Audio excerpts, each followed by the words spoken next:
Yang ketiga, kita ingin mengungkap betulkah ada relasi atau hubungan antara gerakan NII KW 9 dengan pesantren Az-Zaitun ini. Penting ya, bukti kesesatan NII yaitu Negara Islam Indonesia. Jadi ini ada kaitannya dengan Al-Zaitun ya. Kemudian ini ditulis Hartono Ahmad Jais. Bismillahirrahmanirrahim. Assalamualaikum warahmatullahi wabarakatuh. Alhamdulillah wassalatu wassalamu ala Rasulillah. Allahumma sholli ala Muhammad wa ala ali Muhammad. Alhamdulillah kita bertemu kembali di channel Cahaya Hidayah. Nah, teman-teman semuanya, jadi di video kali ini saya akan membahas lagi tentang Pondok Al-Zaitun. Jadi baru-baru ini ada satu video yaitu tanggapan dari MUI, yaitu Bapak Kiai Amiruddin Ya'qub.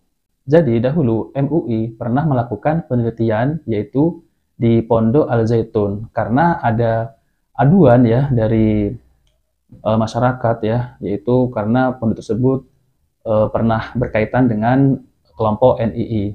Nah, teman-teman semuanya, jadi lebih lanjutnya lagi saya akan tampilkan penjelasan dari Bapak Kiai Amiruddin Ya'qub. Nah, mari kita simak videonya. Iya, itu penelitian lama ya, tahun 2002. Jadi saat itu MUI mendapat pengaduan dari masyarakat ya tentang adanya korban-korban dari satu gerakan yang dinamakan gerakan NII KW 9, Gerakan Negara Islam Indonesia Komandemen Wilayah 9. Nah, dan dikaitkan dengan pesantren Az-Zaitun. Nah, waktu itu pimpinan Majelis Ulama Indonesia berinisiatif membentuk satu tim yang langsung diketuai oleh Pak Kiai Ma'ruf Amin saat itu, dan saya sebagai sekretarisnya.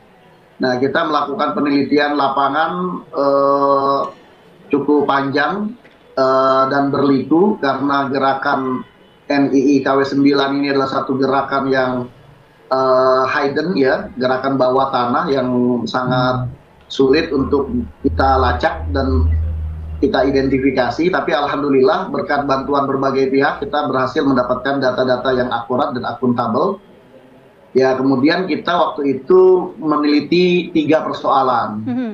Ya, persoalan pertama, apa dan bagaimana NII KW 9 serta ajaran dan paham keagamaan yang dikembangkannya. Nah, yang kedua, apa dan bagaimana pesantren Az-Zaitun ini ya serta pengajaran dan aktivitas santri yang dilakukan di pesantren ini. Yang ketiga, kita ingin mengungkap betulkah ada relasi atau hubungan antara gerakan NII KW 9 dengan pesantren Az-Zaitun ini.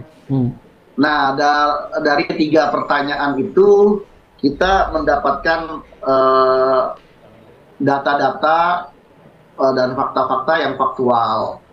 Yang pertama, menjawab pertanyaan pertama tadi, ya memang kita mendapati adanya penyimpangan ajaran dan paham keagamaan yang diajarkan oleh gerakan NII KW 9. Ya, misalnya tentang hijrah dan baiat, tentang tidak wajibnya sholat, tentang penebusan dosa bisa diganti dengan uang, dan berbagai macam ajaran yang dikembangkan oleh gerakan NII KW 9 ini yang menyimpang dari ajaran fundamental Islam. Pertanyaan yang kedua, apakah ada penyimpangan dalam pengajaran kurikulum yang diajarkan di pesantren Az-Zaitun? Nah, kita mendapati saat itu ya kita langsung terjun dan berada di dalam pesantren Az-Zaitun. Beberapa kali kita menginap dan melihat aktivitas santri dan juga mengkaji buku-buku yang diajarkan. Ya, kita dapati bahwa tidak kita temukan adanya penyimpangan pengajaran dalam kurikulum, dalam aktivitas santri sehari-hari di pesantren Az-Zaitun. Nah, terhadap pertanyaan ya, jadi tidak ada penyimpangan kita dapat itu ya dalam pesantren Az-Zaitun. Nah, tetapi ada pertanyaan ketiga tadi, adakah relasi antara gerakan NI KW9 dengan Al-Zaitun ini? Nah, kita mendapatkan adanya hubungan dan relasi yang signifikan antara gerakan NI KW9 dengan pesantren Al-Zaitun ini dalam 3 aspek.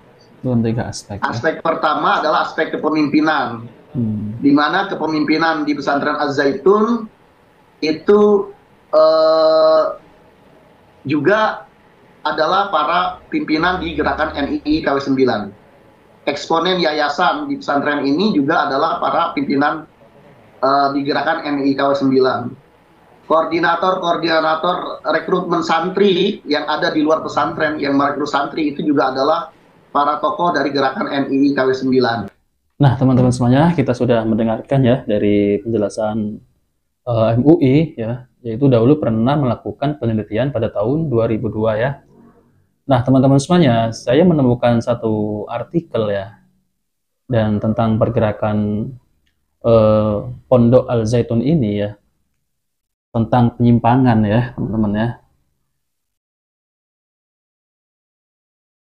Jadi, saya akan bacakan ya, teman-teman semuanya ya, tentang Pondok Al-Zaitun ini ya, yaitu masalah akidahnya juga ya.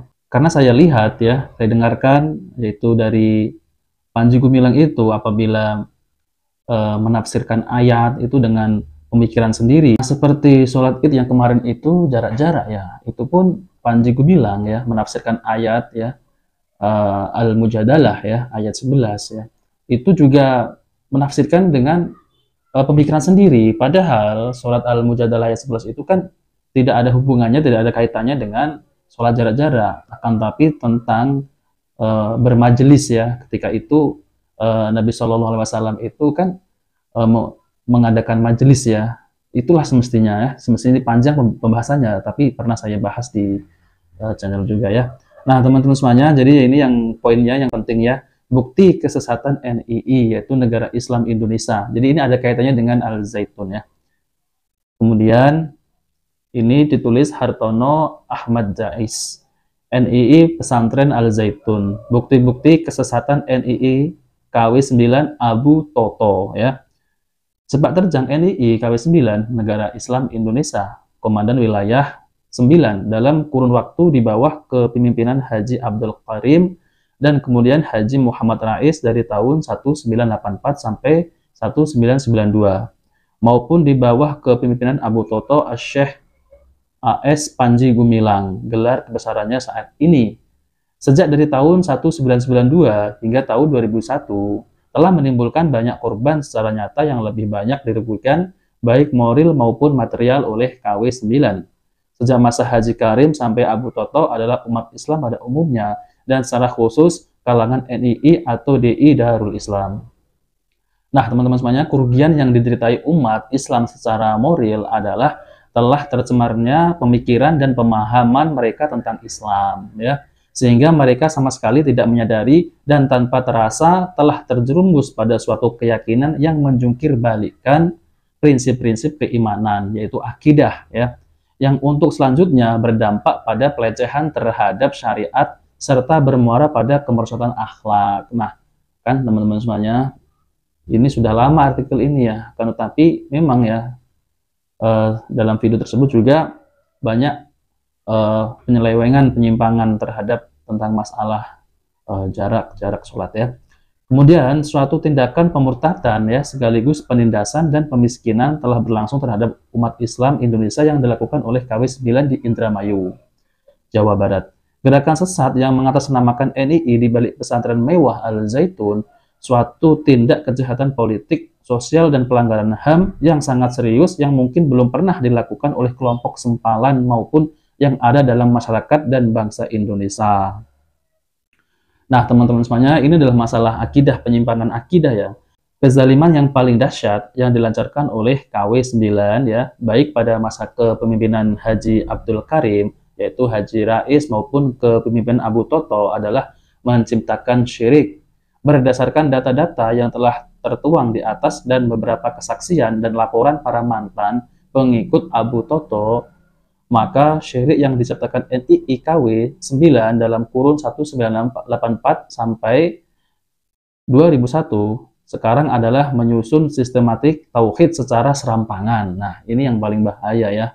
Dengan membaginya ke dalam 3 substansi tauhid, yaitu tauhid rububiyah, tauhid mulkiyah, dan tauhid uluhiyah tanpa dasar disiplin ilmu sedikit pun.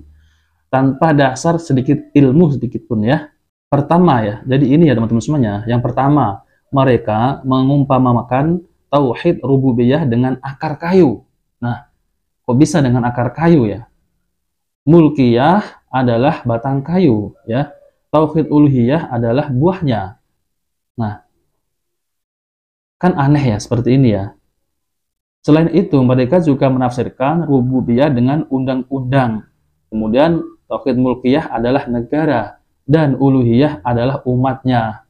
Ini jelas-jelas penyimpangan dalam masalah tauhid ya, yang berbeda ya dengan tauhid ya.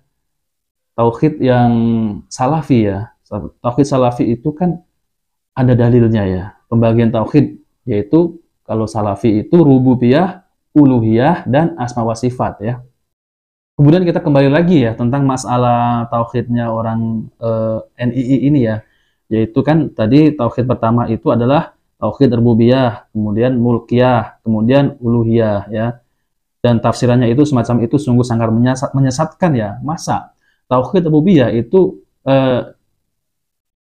dinamakan dengan akar kayu ya. Tauhid mulkiyah adalah batang kayu dan uluhiyah adalah buahnya. Nah, ini kan sangat menyesatkan seperti ini ya. Selain itu, mereka juga menafsirkan rububiyah dengan undang-undang. Mulkiyah adalah negara dan uluhiyah adalah umatnya. Nah, ini jelas-jelas menyimpang ya teman-teman semuanya ya. Tafsiran semacam ini sungguh sangat menyesatkan karena telah merendahkan, menghina Allah, dan telah menyamakan Allah dengan makhluknya. Bayangkan. Apa tidak menyimpang ya? Kedua, mereka juga meyakini kerasulan dan kenabian itu tidak akan berakhir selama masih ada orang yang menyampaikan dakwah Islam kepada manusia. Kesimpulannya, mereka bahwa setiap orang menyampaikan dakwah Islam pada hakikatnya adalah Rasul. Nah, bayangkan. Ya, jadi mereka menganggap orang yang menyampaikan dakwah itu adalah Rasul ya. Ketiga, menciptakan ajaran dan keyakinan tentang adanya otoritas nubuwah pada diri dan kelompok mereka. Dalam menerima, memahami, dan menjelaskan, serta melaksanakan maupun dalam memperjuangkan Al-Quran dan Sunnah Rasulullah hingga tegaknya syariah dan kekhalifahan di muka bumi dengan menetapkan doktrin tentang Al-Quran dan As-Sunnah secara serampangan ya.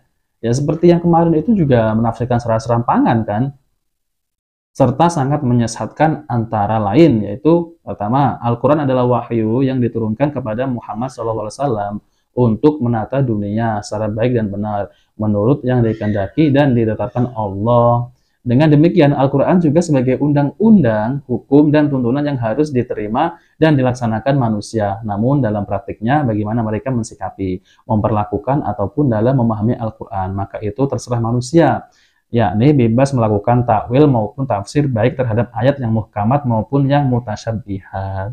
Yang kedua, as-sunnah adalah perilaku Nabi SAW dalam melaksanakan Al-Quran yang ternyata mengikuti milah, ajaran, dan tata cara pengabdian Nabi Ibrahim alaihissalam. Selain itu, Nabi Muhammad juga diyakini sebagai kader Nabi Isa bin Maryam yang dididik dan dibina oleh kaum Hawari yang notabene pengikut setia Nabi Isa alaihissalam atau hasil transformasi ajaran Nabi Isa alaihissalam. Nah, benar kan? Di situ juga banyak transformasi, yaitu orang-orang Nasrani juga ya. Yang keempat, kemudian yang keempat ini ya, menggunakan nama-nama Nabi untuk hierarki, kepangkatan, jabatan, struktural, dan fungsional, sehingga menimbulkan kesan bahwa Nabi yang satu bisa diperintah oleh Nabi lainnya yang berada pada struktur lebih tinggi.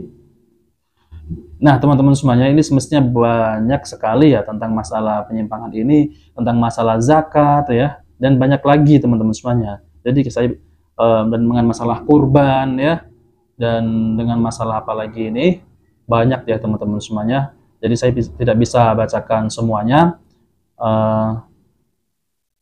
Jadi ini tentang masalah dana ya teman-teman semuanya, dana itu ya, pemerasan. Kalkulasi di bawah berdasarkan perkiraan jumlah minimal yang konstan dan aktif sebagai anggota NII KW9 dari tahun 93 sampai 2000 sebanyak 60.000 orang. Sekalipun banyak keterangan dari mantan NII KW9 yang menyatakan bahwa jumlah anggotanya sekarang lebih dari 100.000 orang. Namun diperkirakan terjadi banyak pula yang keluar ataupun masuk. Dana umat yang disedot oleh NII struktural adalah 1.401.200